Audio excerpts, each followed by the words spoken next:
It's me again. So, thought that's been going through my mind lately, as a practitioner of multiple martial arts and somebody who dabbles in multiple modalities of exercise, it's important to keep this one thing in mind.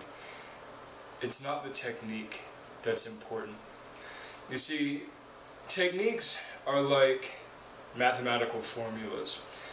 They are generally, within the given circumstance, provably correct. However, much like math, when you get out into the real world, your problem-solving skills multiply, and you have to do much more advanced calculations, string different equations together and whatnot. So it's not learning or memorizing techniques that matters. In my old Kempo days, we spent all of our time memorizing patterns, forms, katas, whatever you feel like calling them, and self-defense techniques. There's a problem in that because much of the teaching that gets passed down through those is lost on some students. And I will say, and perhaps I'm patting myself on the back a bit, but I will say that I have a slightly more analytical mind than some people I've trained with, and I can pull some of the underlying principles out with relative ease.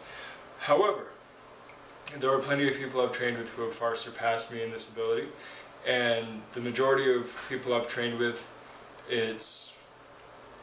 every technique is this whole brand new world to them because they never thought they could do it like this because, oh, now this block and this punch go together, and I never thought they could because we've never practiced them that way before.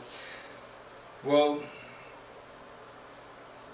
it's not the technique. The technique doesn't matter. It doesn't matter how precise an angle is, it doesn't matter how precise a certain sequence is. It's the underlying principle. It's the timing, it's the leverage, it's the body structure. Those things are far more important. And even more important than all of that is your psychological attitude. How are you, as if any attitude is anything other than psychological, but how are you going about your training? And this applies to physical fitness as well. When you're lifting, when you're moving, there's not a single one right way to do things. There's really just this kind of like range or spectrum. And you have this little bit here that works. But it's this range because you have to make room for idiosyncrasies and biological individuality and whatnot, circumstances. But you're dealing with a range of what works within a given movement pattern. And then you have this giant range of what doesn't work. Now the purpose of techniques and forms and coaching paradigms or whatnot is to give you an idea of how things should work ideally. Your strongest point of tension, or your greatest point of relaxation, or the spot where your exhale delivers the most or transfers the most energy into your punch, or whatever it is. An experienced practitioner and a coach and and books and videos and training partners are all indispensable things. They're all indispensable things, and I will never tell you don't practice your techniques. You need to practice the techniques because they are kind of the keys into the principles. But for you instructors, you need to start looking at the way you're teaching and going, well, maybe I don't need to have my students memorize 30 different front punch defenses.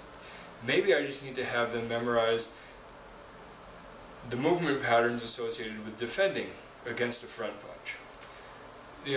How many different ways are there to deadlift? It's a good question. What type of individual are you? What's your circumstance? It's going to dictate how you go about that.